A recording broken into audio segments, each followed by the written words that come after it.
오늘 하나님이 우리에게 주신 말씀은 에스라 2장 1절부터 70절까지의 말씀인데요. 우리 봉독은 1절과 2절 그리고 70절 이렇게 세 구절의 말씀을 봉독하도록 하겠습니다. 자, 함께 말씀 봉독하겠습니다. 옛적에 바벨론 왕 느부갓네살에게 사로잡혀 바벨론으로 갔던 자들의 자손 중 노임을 받고 예루살렘과 유다도로 돌아와 각자의 성읍으로 돌아간 자 곧 스룹바벨과 예수아와 느헤미야와 스랴와와 르엘라와 모르드게와 빌산과 미르발과 비드게와 르흠과 바나와 등과 함께 나온 이스라엘 명수가 이러하니 레위 사람들과 백성 몇과 노래하는 자들과 문제기들과 느딘님 사람들이 각자의 성읍에 살았고 이스라엘 무리도 각자의 성읍에 살았더라. 아멘. 네. 참 어려운 말씀 여러분 잘 읽으셨습니다. 참 어렵죠 이름들이. 자, 오늘은 귀한 자들의 명단이라는 제목으로 우리 세 번째 강의를 이어가도록 하겠습니다.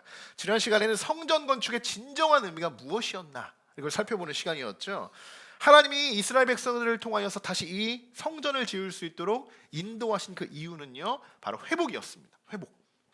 자, 오늘은 에스라 2장의 말씀인데요. 우리가 오늘 70절까지는 다 읽을 수는 없지만요. 여러분 집에 돌아가서 꼭 한번 읽어보셨으면 좋겠는데 다 읽지는 우리가 않았지만 한눈에 봐도 에스라 2장의 내용은 어떤 내용인지 알 수 있습니다. 정말 많은 사람들의 이름이 기록되어 있어요. 자, 이들이 누구냐? 1차 포로 귀한 자들의 명단입니다. 명단. 자, 여러분 설교자들이 가장 전하기 어려운 본문이 어디 있을까요? 가장 전하기 어려운 성경 중에 너무 많은 본문들이 있겠잖아요. 어디냐면 족보 그리고 인원 계수하는 거. 성경을 다 핍니다. 그 본문을. 특별히 또 그냥 뭐 주제 설교할 때는 그 본문을 뛰어넘을 수도 있는데 강해 설교는 어떻게 뛰어넘을 수가 없잖아요. 그러니까 이름과 숫자만 가득한 그 성경의 본문을 바라보면서 설교자들은 이번 주에 어떤 말씀을 전해야 할까 정말 많은 생각과 깊은 묵상을 하게 됩니다. 그럼에도 불구하고 성경에 왜 족보나 인원을 계수한 내용들이 그것도 자세히 기록되어 있을까? 굉장히 중요하지 않겠습니까? 중요하지 않은 것은 기록하지 않았겠죠. 자, 성경에 기록되어 있다는 것은요 그만큼 굉장히 중요한 의미가 담겨져 있다는 것입니다. 단순히 이름과 숫자로만 우리가 볼 것이 아니라 왜 하나님이 그들의 이름을 기록하고 있을까? 왜 이 많은 인원들을 거기에 기록하고 있을까? 자, 1차 포로 귀한 자들의 명단은 단순히 계수를 하기 위함이 아닙니다. 포로 귀환과 성전 재건은 하나님이 이스라엘 백성들을 통하여서 약속하신 말씀을 성취하기 위함이었죠. 즉 이들의 이름 하나하나가 그것도 아주 자세히 기록되어 있는 이유는 하나님이 이 이스라엘 백성들을 통하여 일하셨던 역사적 사실을 성경적으로 증명하기 위해서 이들의 이름을 하나하나 다 기록하고 있다는 것입니다. 만약 여러분들의 조상이나 여러분들일 수도 있죠. 우리나라에 뭔가 어떤 귀한 역사를 다루고 있는 그 귀한 책에 그 문서에 여러분의 이름이 기록되어 있다고 한번 생각해 보세요. 여러분 어때요? 기분이 좋을까요? 안 좋을까요? 뭐 가문의 영광일 겁니다. 길이 이 역사에 이름이 남아 있다고 생각해 보세요. 얼마나 이게 가문의 영광 아닙니까? 근데 여러분 한낱 먼지와 같이 없어질 이 세상에서도요 내 이름 석자가 기록되어 있다는 것에도 그렇게 기뻐하는데 여러분들의 이름이 성경에 기록되어 있다고 생각해 보십시오. 여러분들의 이름이 하나님의 역사 속에서 하나님이 여러분들을 사용하셨다는 그 성경적인 증거. 자, 얼마나 기쁘고 여러분 감사해야 할 일입니까? 성경에 여러분의 표정을 보니까 내 이름이 없어서 지금 서운해하시는 분들도 계시는 것 같은데 여러분의 이름이 지금 기록이 되어 있지 않아서 아쉬워하는 분들도 계실 텐데요. 여러분들의 이름이 지금 성경책에 기록되어 있지 않다고 해서 아쉬워하지 않으셔도 됩니다. 왜냐하면 여러분 우리의 이름이 어디에 새겨져 있는지 아십니까? 맞아요. 자, 누가복음 10장 20절 말씀 한번 같이 읽어볼까요? 너희 이름이 하늘에 기록된 것으로 기뻐하라 하시니라. 아멘. 아멘. 하늘에 여러분들의 이름이 기록되어 있는 줄 믿습니다. 자, 요한계시록 2장 15절의 말씀에도 이와 같습니다. 같이 읽어보겠습니다. 누구든지 생명책에 기록되지 못한 자는 불못에 던져지더라. 아멘. 자, 우리의 이름이 생명책에 기록되었을 때는요, 기쁨이 넘쳐요. 기쁨이 넘치게 돼요. 그러나 반대로 생명책에 기록되지 못할 때는 불못에 던져지게 됩니다. 즉 지옥에 던져지게 된다는 겁니다. 자, 그럼 여러분 궁금하지 않으십니까? 아니, 왜 누구의 이름은 기록되어 있고 또 누구의 이름은 기록되어 있지 않을까? 분명 기준이 있습니다. 그리고 그 기준은요, 오직 하나님 한 분이십니다. 하나님밖에 몰라요. 그 기준은요. 오늘 우리는 포로 귀한 자들의 명단을 바라보면서 그럼 하나님의 기준, 하나님이 이들을 왜 기록하고 있는지 그 기준이 무엇인지를 우리가 발견해 볼 수 있어야 합니다. 자, 한번 따라해 보겠습니다. 감동으로 시작되었지만 현실은 현실이다. 네. 자, 이게 무슨 말이냐면요, 1차 포로 귀한 자들은요, 하나님의 넘치는 감동을 받은 자들이 너무나도 많은, 정말 어메이징한 감동을 받은 이들인데요, 그래서 자원하여서 예루살렘으로 돌아가서 그렇게 내가 성전을 다시 짓고자 결단했던 자들이었습니다. 자, 그런데 지금 사실 이들의 현 상황도요, 고려하지 않을 수 없다는 거예요. 왜냐하면 바벨론 이후에요, 지금 한창 70년 전이잖아요. 바벨론 이후에 이들이 지금 돌아갈 예루살렘의 모습은 어땠을까요? 뭐 가나안 같이 젖과 꿀이 흐르는 그러한 땅이었을까요? 아니었다라는 겁니다. 그 당시 이 예루살렘의 모습은요, 황폐한 땅이었어요. 황폐한 땅. 사람이 살기 힘든 그런 땅이었어요. 오히려 지금 이들이, 이 포로 귀한 자들이 머물고 있는 페르시아가 훨씬 더 풍족하고 살기 좋은 곳이라는 거예요. 그럼에도 불구하고 다시 그 황폐한 땅, 이스라엘, 그 예루살렘으로 돌아가서 성전을 짓고자 하는 이 마음의 감동이요, 여러분 현실을 뛰어넘었다는 것입니다. 이것이 하나님이 우리에게 주시는 감동입니다. 물론 현실도 중요하죠. 자, 그러나 현실을 뛰어넘으시는 하나님을 우리가 매번 신뢰할 수 있어야 하는 줄 믿습니다. 아, 나에게는 왜 기적이 일어나지 않을까? 나는 왜 하나님의 크고 은밀한 일을 경험하지 못할까? 잘 생각해 보십시오. 하나님이 여러분에게, 나에게 그렇게 부어주셨던 정말 어메이징한 감동을 부어주셨을 때가 있을 거예요. 그럼에도 불구하고 그 감동으로 내가 하나님의 일에 매진했었는가? 그것을 우리가 묵상해 본다면 하나님이 왜 나에게 일을 하지 않으셨는지 금세 그 답을 얻을 수 있을 것입니다. 여러분, 하나님이 앞서 말씀드렸듯이 하나님이 우리에게 주시는 감동케 하시는 이유가 있습니다. 이유가, 이스라엘의 백성들에게 하나님이 감동을 주신 이유는 하나님이 그들에게 약속하셨던 말씀을 성취하기 위함이었죠. 자, 그러면 나에게 하나님이 여러분들에게 주신 그 감동이 무엇인지를 한번 떠올려 보십시오. 여러분들에게 하나님이 주신 감동은 무엇입니까? 하나님이 나를 통하여서 하나님이 이루고자 하시는 그 분명한 목적이 있었을 거예요. 그것이 이전에 그것이 이루어진 분들도 계실 거고, 지금 이루어가는 과정일 수도 있을 거고, 앞으로 하나님이 이루실 하나님의 계획일 수도 있습니다. 감동은 시간이 지나면요, 사라집니다. 하지만 그 감동을 오랜 시간 유지할 수 있는 방법이 있어요. 자, 그것이 뭐냐면, 감동을 받았을 때 내가 받은 감동대로, 하나님이 주신 감동대로 내가 순종하고 그 감동대로 내가 받아서 움직이고 따르는 겁니다. 그 받은 감동대로. 자, 비록 내 앞에 현실이라는 큰 장벽이 있을지라도, 그러나 내 생각과 내 방법대로 움직이고 행동하는 것이 아니라요, 하나님의 마음으로 생각하고 행동해야 할 것입니다. 자, 우리의 이름이 어떻게 해야 생명책에 기록될 수 있을까요? 정답은 간단하죠. 하나님이 나에게 주신 감동을 여러분 소멸시키지 마시고 행함으로 여러분 옮기실 때 하나님의 여러분들의 이름 하나하나를 기억하여 주시고 하늘에 기록하여 주실 줄 믿습니다. 어떻게 보면 딱 지금 에스라 2장의 상황입니다. 현재 우리 함께하는 교회의 상황과도 굉장히 이제 동일한 상황이라고 볼 수 있어요.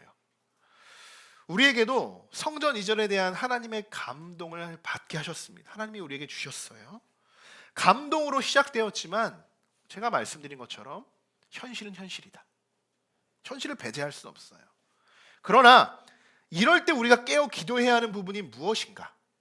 현실에만 매여 있으면요, 여러분 아무 일도 할 수 없습니다. 뭐 이 일뿐만이 아니에요. 모든 일들이 그렇습니다.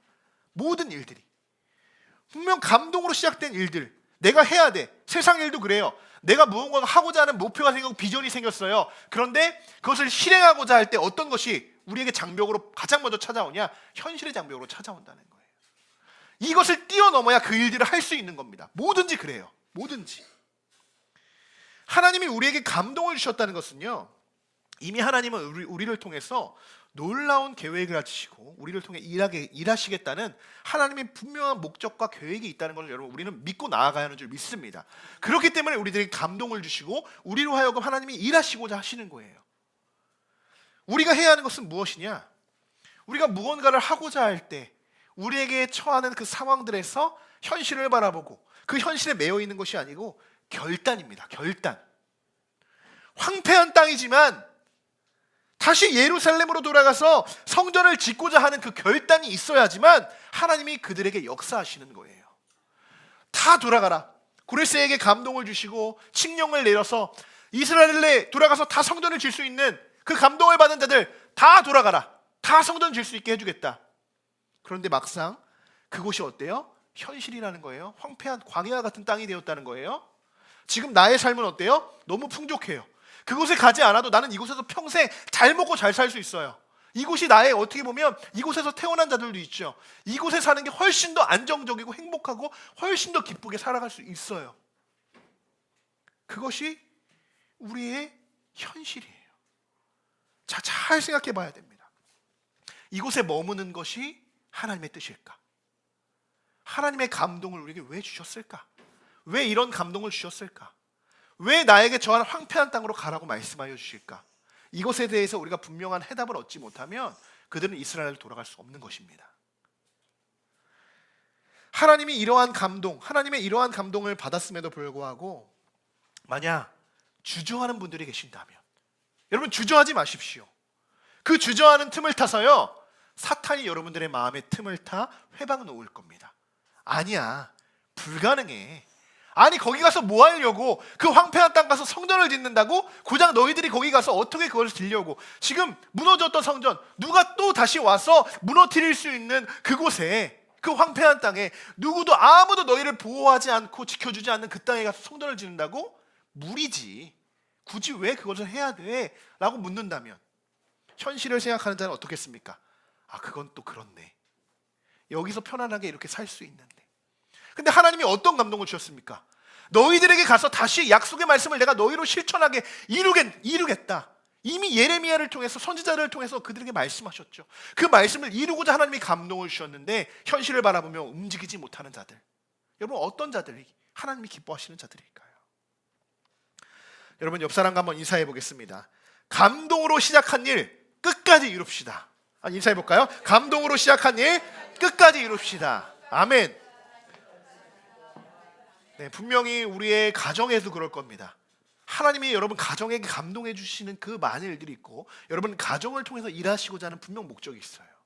사업장은 물론이고요, 교회도 물론입니다. 모든 것이요 감동으로 시작이 되어야 돼요. 하나님의 감동으로. 뭐 내 생각, 내가 하고 싶은 대로 하는 것이요 다 무너집니다. 그렇게 잘 굴러가는 것 같지만 결국 무너집니다. 하나님이 주시는 감동은요 결국 하나님이 우리에게 보여주시는 계시라고 말할 수 있어요. 그 믿음과 그 말씀을 따라 순종하면서 나아가는 그 일, 그 가운데 끝까지 하나님만을 신뢰하며 그 일들을 이루어 나가시길 소망합니다. 1차 포로 귀한 자들의 총 인원은 49,897명이었습니다. 자, 그 중에 회중의 숫자는요 42,360명이었어요. 지도자는 11명, 평민이 15,604명. 이건 족보로 나와 있는 우리 에스라 2장에 다 기록되어 있는 말씀입니다. 그리고 지역별로 나눴을 때 평민이 8,540명, 제사장이 4,289명, 레위인들이 341명. 느딘님 사람, 좀 여러분 어렵죠? 느딘님 사람이란 이거 어디 지파지? 어디 사람들이지? 어디 지역이지? 없어요. 왜냐하면 느딘님 이름하는 건 뭐냐? 바쳐진 자라는 뜻입니다. 이거 무슨 말이냐? 이방인 중에서요, 하나님이 여러분 이스라엘 백성에게 감동 주신 것이 아니에요. 이방인에게도요, 예루살렘으로 돌아가서 성전을 지을 수 있는 마음을, 감동을 주신 자들이 있었어요. 그래서 이방임에도 불구하고 내가 성전 건축의 일로 바쳐진 자다라는 뜻으로 느디님, 히브리어 원어 그대로 쓴 겁니다. 해서 392명이 자원한 자들이 있었고, 또 노비가 있었어요. 7,337명. 그리고 노래하는 사람들, 쉽게 말하면 우리 성가대라고 말할 수 있고 찬양팀이라고 말할 수 있는, 늘 우리가 성전하면 빠질 수 없지 않습니까? 다윗의 찬양대를 우리가 떠올리지 않습니까? 200명이 동행합니다. 그렇게 총 횟수가 49,897명이에요. 7명. 자, 여러분 이 숫자를 한번 쭉 다시 한번 보십시오. 좀 보시면 좀 의문이 드는 숫자가 있어요. 생각보다 귀한한 숫자가 이들이 왜 이렇게 작지? 라고 생각되어지는 무리들이 있습니다. 그들이 누굴까요? 제가 누구를 이야기하는 걸까요, 여러분? 맞습니다. 레위인이에요. 레위인. 341명의 레위인들. 자, 여러분 레위인이 어떤 사람이에요? 여러분 레위인이라고 생각해 보십시오. 레위인. 네, 레위인의 직무는 뭐냐? 성전 봉사자입니다. 성전 봉사자. 레위인의 직무는 성전 봉사자예요. 레위인 하면 딱 생각나. 민수기 18장 4절의 말씀에 레위인들에게 하신 말씀이에요. 같이 읽어보겠습니다. 레위인은 너와 합동하여 장막의 모든 일과 회막의 직무를 다할 것이요. 아멘. 자, 이 아론의 자손에서도 이 제사장들이 나왔죠. 그 자손들이 어때요? 결국은 레위인 자손이 된 겁니다. 이 레위인 자손들에게 하나님이 명령하신 건 뭐냐? 결국에 뭐예요? 성전 봉사자들이에요. 레위인 너와 합동하여, 너와는 지금 대제사장을 이야기하는 거예요. 합동하여서 장막의 모든 일, 즉 이 시대로 말하면 뭐예요? 성전의 모든 일과 회막의 모든 직무들을 다 감당해야 된다. 그가 누구들이에요? 제사장들, 레위인들. 자, 그런데 지금 어때요? 하나님의 감동으로요, 성전을 재건하는 데 있어서 다른 일도 아니에요. 그냥 돌아가는 것도 아니라는 거예요. 돌아가서 그들이 뭘 해야 되냐? 성전을 재건해야 된다는 거예요. 자, 사실 그 누구보다도 앞장서서 헌신하고 그 직무를 감당해야 하는 자들이요, 이들이 레위인인데 341명 고작. 그들이 누구예요? 지금 나는 몰라, 나 몰라라 하고 있다는 거예요. 나 몰라라 하고 있다는 거. 여러분 너무 안타까웁니다. 너무 안타까운 상황인 거예요. 아니 왜 이렇게 레위인들의 숫자가 적었을까요? 그들의 70년 시간 동안 이들은요, 많은 학자들 이렇게 연구해요. 그들의 본분을 잃어버렸다. 본분을 잃어버렸다. 오히려 여러분 제사장들의 수는 4,000명이 넘거든요. 대제사장의 수들은요. 그러니까 제사장들은 그래도 내가 제사장이라는 그 본분을 지켜서 70년이지만 그 계산은 가문에도 쭉 내려오면서 그 본분을 지키고자 노력했던 자들이었어요. 근데 레위인들은 어때요? 평생을 그렇게 살았던, 성막에서 봉사하고 성막의 직무를 감당했던 그 자들이요, 평생을.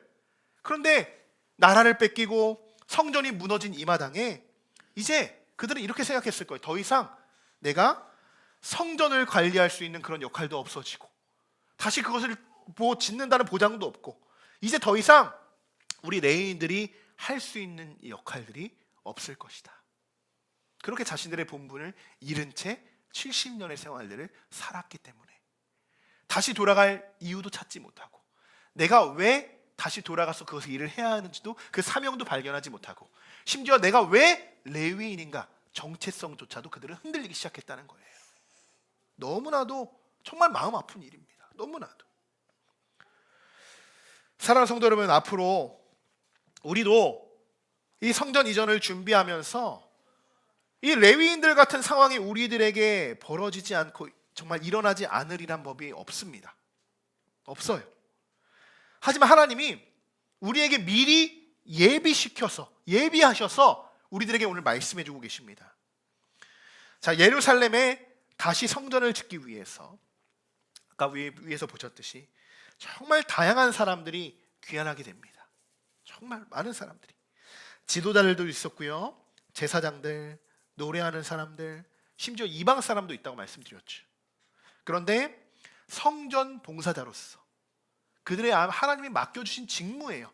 성전 봉사자로서 그 누구보다도 성전에 대한 일이라면 앞장서서 정말 맨 앞에서 그 모든 것을 지휘하며 나아갈 수 있는 그런 레위인들 지금 어디에 있냐는 겁니다. 어디에 있냐? 귀환했던 341명의 레위인들, 저는 분명히 하나님이 그들 다른 레위인들보다 훨씬 더 갑절의 축복으로 그 레위인들을 축복하셨으리라 저는 믿습니다. 하나님이 성전을 짓기 위해서 레위인들을 구별하셨어요. 근데 나라가 빼앗겼다고 그 본분을 잃고 그 나라에서 그냥 만족하고 그냥 안일하게 살아온 그 레위인들, 하나님이 기뻐하시겠습니까? 다시 성전을 짓고자 일으키고자 할 때 가장 먼저 일어서야 하는 사람들이 바로 레위인들이었다는 겁니다. 성전 다시 짓는 것 쉽지 않죠. 쉽지 않아요. 황폐한 땅에 돌아가서 다시 무언가를 새롭게 시작하는 그 자체가 어려운 일입니다. 어려운 일. 거기서 내가 이전에도 성전 봉사자였고 남들 다 나를 성전의 봉사자로 직무를 누구보다도 책임을 다하고 헌신해야 되는 사람으로 나를 바라보고 있는 그 많은 시선들이요, 이 레위인들에게는 굉장히 부담감으로 느껴졌을 거예요. 기쁨이 아니라, 사명이 아니라 부담으로 느껴졌을 거예요. 그러나 여러분, 하나님은 다 지켜보고 계십니다. 다 기억하고 계십니다. 힘들다고 또 지금의 삶에 만족하고 풍족하다고 귀환하지 않았던 그들의 마음 하나님 알고 계시고요. 힘들지만 때로는 불가능해 보이지만 하나님이 주신 감동을 잃지 않고 믿음으로 행동에 옮기는 그들도 하나님이 다 기억하고 계십니다. 그들에게 분명히 하나님이 놀라운 축복을 부어주신 것 우리는 믿고 또 우리가 그러한 자들이 되어야 하는 줄 믿습니다. 우리 함께하는 교회 모든 성도분들은요, 정말 이 시대에 이 교회를 살리고자 가장 프론티어로 앞장서는, 성전 이전에 대해서도 물론 앞장서지만 사실 그것보다도요, 그것을 떠나서요, 정말 이 지하라는 이 공간에서 우리가 하나님만을 바라보고 예배하고 이 교회들을 어떻게든 성장 부흥시키고자 하는 여러분들이요, 레위인인 겁니다. 여러분들이, 그들이 레위인이에요. 그 우리 모두가 341명 정말 자원하고 희망하여 기쁨으로 성전 재건을 하기 위해 떠난 341명의 레위인에 우리 함께하는 교회 모든 성도분들이 포함되고 해당되어지는 줄 믿습니다. 자, 단 한 명도 여러분 이제는 낙오되지 않아야 할 거예요. 그리고 소외되지도 않아야 할 겁니다. 모두가 하나님의 감동으로 인해 시작한 이 성전 재건의 일, 이스라엘 백성들도 그렇고 우리 함께하는 교회도 있고 하나님이 주신 감동에 여러분 동참하시고 또 축복받는 우리 모두가 되시기를 주님의 이름으로 간절히 축원합니다.